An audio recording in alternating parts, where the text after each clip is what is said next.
Westward expansion, the Trail of Tears. Looking out over his field of waving corn, John Ross smiled. He told his son, "This will be the best harvest of corn we've ever had, and the other crops are just as fine. Life is good here, and one day all that your mother and I have built will be yours." John Ross was the leader of the Cherokee. Remember, the Cherokee are a Native American tribe that first lived in the southeastern part of the United States. John was rich and successful and had close friends among both his Cherokee and his white neighbors in Georgia. John Ross should have felt very happy with his life. But on that sunny morning in 1830, standing with his son looking out over his cornfield, John Ross knew there was a possibility that his son would never own the farm he worked so hard to get and keep. Some white people were jealous of the land and businesses that the Cherokee owned. They wanted the land and businesses too. They began asking, "Why don't the Cherokee move? Our government can offer them land farther west, and we will keep their farms and businesses here for ourselves."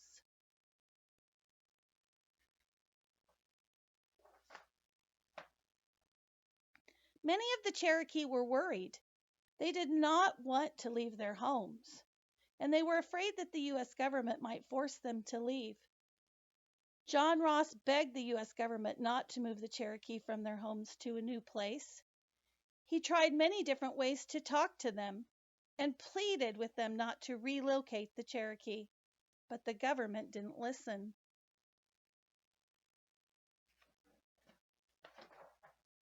Two years prior, in 1828, an Army general named Andrew Jackson had been elected President of the United States. President Jackson was on the side of those settlers who wanted to take Native American land. President Jackson insisted that Native Americans move west to what was called Indian Territory. The Indian Territory was land in the west that the government had set aside for Native Americans. He sent soldiers to make them go. Hoping to avoid another war, U.S. government leaders told the Cherokee, "If you will move to the Indian Territory, we will pay you $5 million to share among yourselves. You can use this to build a new life." There had already been many wars between Native American tribes and the U.S. government. In many of these wars, the Native Americans lost, and the U.S. government took their land without paying them for it.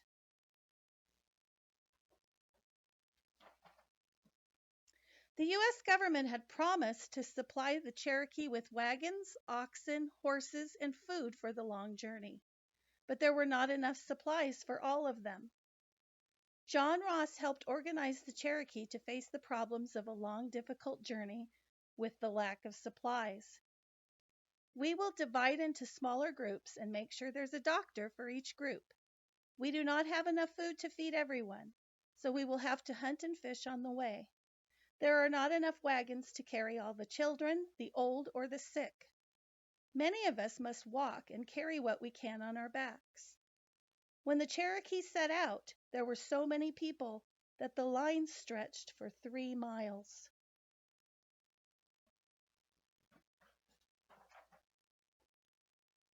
The road west was difficult. Many Cherokee were sick or injured, but they could not stop to heal. They had to keep walking. It was miserable. Then, partway to the Indian Territory, while in Kentucky in November, the Cherokee encountered a horrible winter storm. Through the bitter cold and falling sleet and snow, the Cherokee continued their journey. Many people died. And even after the storm ended, they were too weak to finish the trip. So many Cherokee died on the way that the survivors called this journey the Trail of Tears, and it's been called that ever since. The Trail of Tears is what people call the relocation of the Cherokee from their homes in Georgia to the land that was set aside for them in present-day Oklahoma. The Trail of Tears and other forced movements of Native Americans are some of the saddest events in the history of the United States. But that's why we need to remember those events. It's important to remember the sadder parts of history to prevent them from happening again. With tremendous courage and after many years of hard work, the Cherokee built themselves a new life. But most of them, and many other Native Americans who were forced to relocate, never again saw their old homes back in Georgia.